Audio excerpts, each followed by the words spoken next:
हाय दोस्तों, मैं मनोज यादव आप लोगों के लिए लेकर आया हूँ द्विघात समीकरण कक्षा 10 के लिए। साथियों, द्विघात समीकरण को जानने के लिए हम लोगों को द्विघात बहुपद जानना आवश्यक है। तो अब यह जानना आवश्यक है कि द्विघात बहुपद क्या है। ऐसे बहुपद जिनमें चर राशि का उच्चतम घातांक 2 होता है द्विघात बहुपद कहलाता है। ध्यान दीजिए कि ऐसे बहुपद जिसके चर का घातांक अधिकतम घातांक 2 होता है द्विघात बहुपद कहलाता है। उदाहरण के तौर पर हम ले सकते हैं 3x² प्लस 7x प्लस 12। अगर हम इसको देखें, यह जो समीकरण लिखा गया है द्विघात बहुपद, इसके देखिए x², यहाँ पर x में 2 घात अधिकतम घात 2 है, इसलिए यह एक द्विघात बहुपद है। इसी प्रकार से हम एक दूसरा उदाहरण ले सकते हैं। जैसे हम कहें x² प्लस 2, x² प्लस 2, यहाँ देखिए x की अधिकतम घात 2 है प्लस 2, इसलिए यह भी एक द्विघात बहुपद है। जहाँ तक द्विघात बहुपद के मानक रूप की बात है, तो वह द्विघात बहुपद जो ax² plus bx plus c इस रूप का हो, यानी ax² plus bx plus c इस रूप का अगर कोई द्विघात बहुपद है तो इस बहुपद को मानक द्विघात बहुपद कहते हैं। ध्यान दीजिए, यह है मानक द्विघात बहुपद। तो यह आपका स्टैंडर्ड क्वाड्रेटिक पॉलिनॉमियल्स है। अब बात आती है द्विघात बहुपद के शून्यक। द्विघात बहुपद के शून्यक अर्थात zeros of quadratic polynomials. Zeros का मतलब क्या है? शून्यक क्या है? शून्यक वह होता है जिसका मान रखने पर द्विघात बहुपद शून्य हो जाए, अर्थात द्विघात बहुपद के मान को शून्य जो बना दे वह शून्यक कहलाता है। एक उदाहरण लेते हैं। जैसे अगर हम कह दें द्विघात बहुपद x² प्लस 2 है। अब x² प्लस 2x माइनस 1 कर देते हैं, सपोज दैट। अगर इसमें हम x की वैल्यू x इक्वल टू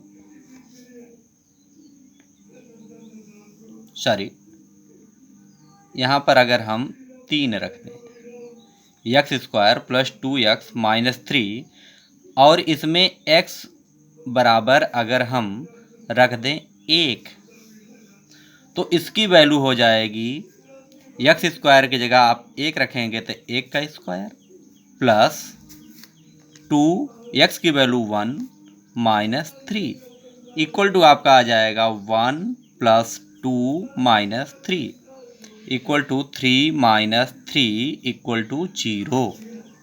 अर्थात x² प्लस 2x माइनस 3, इसमें x का मान 1 रखने पर इसकी वैल्यू 0 आ गई, इसलिए 1 इस द्विघात बहुपद का शून्यक है, अर्थात जीरोज है। अब हम बात करते हैं द्विघात समीकरण की। हमने द्विघात बहुपद जान लिया, द्विघात बहुपद के शून्यक जान लिया।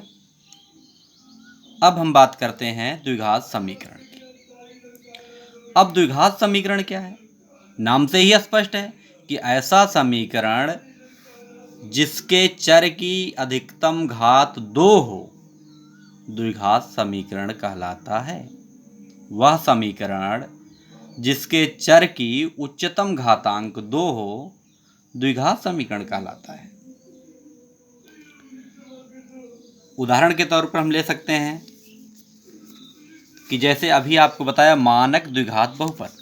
अब ये बहुपद है, अब समीकरण बनाने के लिए इसके दो पक्ष बना दिए जाए। तो अगर हम कह दें ax स्क्वायर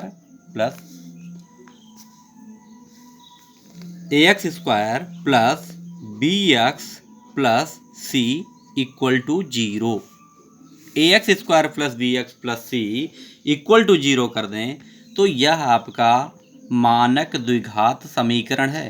ध्यान दीजिएगा, इसके पहले हमने बताया था मानक द्विघात बहुपद भी बताया था, वहाँ हमने कहा था ax square plus bx plus c, चूँकि उसमें एक ही पक्ष था, केवल इतना ही था, ax square plus bx plus c ही था, इसलिए वह द्विघात बहुपद था। लेकिन यहाँ दो पक्ष हो गए, बायां पक्ष और दायां पक्ष, दो पक्ष हो गए तो समीकरण हो गया।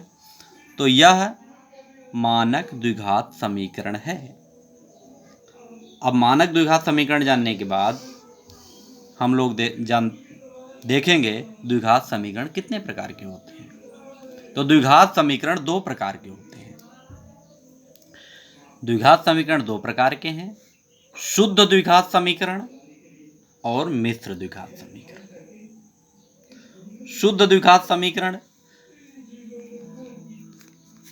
ऐसे द्विघात समीकरण जिसमें चर की घात 2 वाला पद और कांस्टेंट वाला टर्म हो, अर्थात इस प्रकार का हो जैसे ax square equal to b, यह शुद्ध द्विघात है। और मिश्र द्विघात की बात करें तो जैसे ax square plus bx plus c equal to 0, यह मिश्र द्विघात है। ध्यान दीजिएगा, दोनों में अंतर क्या है?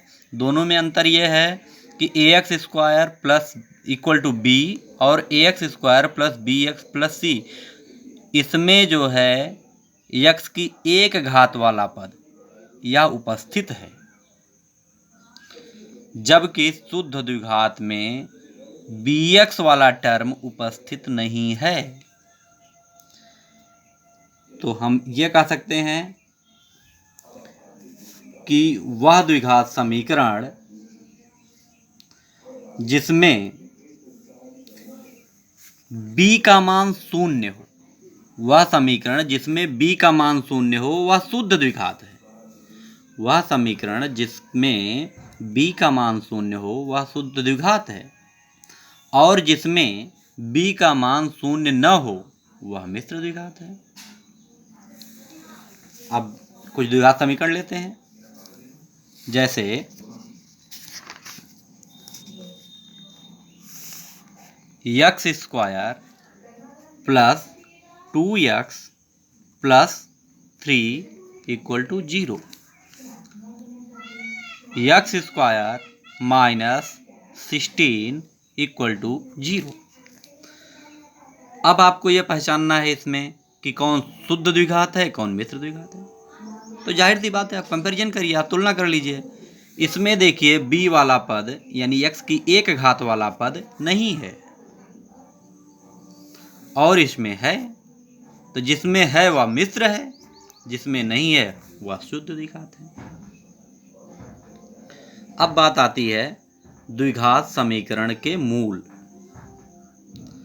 अब द्विघात समीकरण के मूल किसे कहते हैं? तो द्विघात समीकरण में चर का जो मान रखने पर समीकरण सत्य सिद्ध होता है, अर्थात समीकरण के बाएं पक्ष और दाएं पक्ष दोनों बराबर आ जाते हैं, चर का वही मान समीकरण का मूल कहलाता है। जैसे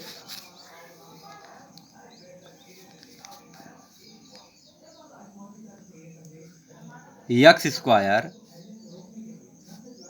plus 2x plus 1 equal to 0, यह एक द्विघात समीकरण है। यह जो द्विघात समीकरण है इसमें अगर हम x की वैल्यू यानी x का मान -1 रख दें, x की वैल्यू -1 रखने पर अब चेक करिए तो लेफ्ट हैंड साइड क्या आ जाएगा। लेफ्ट हैंड साइड यानी बायां पक्ष जो है वह हो जाएगा इक्वल टू एक्स स्क्वायर जगह -1 पुटअप करिए तो -1 स्क्वायर प्लस 2 एक्स की वैल्यू पुटअप करिए -1 plus 1 equal to 1 -2 plus 1 equal to ये 1 और प्लस 1 मिला के 2 हो गया। 2 - 2 इक्वल टू 0। और आप देख रहे हैं कि यही जो दायां पक्ष है वह 0 है, अर्थात लेफ्ट हैंड साइड में वैल्यू रखने पर राइट हैंड साइड के बराबर आ गई। तो यहाँ यह कहा जा सकता है x इक्वल टू -1 यानी -1 इस द्विघात समीकरण का मूल है। मूल की बात फिर से समझिए कि चर का वह मान जो द्विघात समीकरण में रखने पर समीकरण को सत्य बना देता है, अर्थात बायां पक्ष और दायां पक्ष दोनों बराबर हो जाता है, समीकरण के उस मान को द्विघात समीकरण का मूल कहते हैं। जैसे x² + 2x + 1 = 0 में हमने x की वैल्यू -1 रखी तो यहाँ पर रखने पर इसका मान 0 हो गया, बाएं पक्ष का मान 0 हो गया और दायां पक्ष पहले से ही 0 है, यानी लेफ्ट हैंड साइड और राइट हैंड साइड दोनों बराबर आ गया। इसलिए x इक्वल टू -1 इस द्विघात समीकरण का मूल है।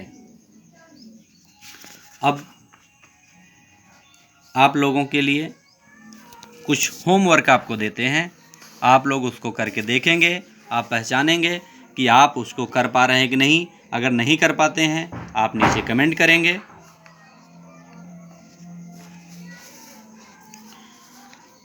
आपका गृह कार्य यह है, पहले आपको यह छांटना है कि द्विघात समीकरण जो नीचे दिए गए हैं उसमें आपको ये बताना है कि कौन कौन से द्विघात समीकरण हैं और कौन से नहीं हैं। जैसे x² - 4x + 4 = 0, x + 1/x = 2, x³ + 3x² + 4 = 0, x² - 1 = 0। ये जो चार द्विघात समीकरण इस तरह के दिए गए हैं, बनाए गए हैं, उसमें आपको देखना है कौन सा द्विघात है कौन सा नहीं। दूसरा क्वेश्चन आपको देते हैं कि नीचे चार कथन लिखे गए हैं, उनमें आपको आगे लिख देना है सत्य है अथवा असत्य है। जैसे x² + 2x + 1 = 0 के मूल 1 ऋण 1 हैं, सत्य अथवा असत्य आपको छांटना है। x² - 4 = 0 के मूल 2 ऋण 2 हैं। x² - 2√2x + 2 = 0 के मूल √2 x = 0 हैं। x² + √2x - 4 = 0 के मूल √2 - 2√2 हैं। तो आज के लिए चूँकि अभी शुरुआत है, पहला क्लास था, इसलिए हमने थोड़ा सा काम दिया है। आगे जैसे जैसे कोर्स आगे बढ़ेगा हम आप लोगों को और अच्छे प्रकार से अच्छी वीडियो डालने की कोशिश करेंगे।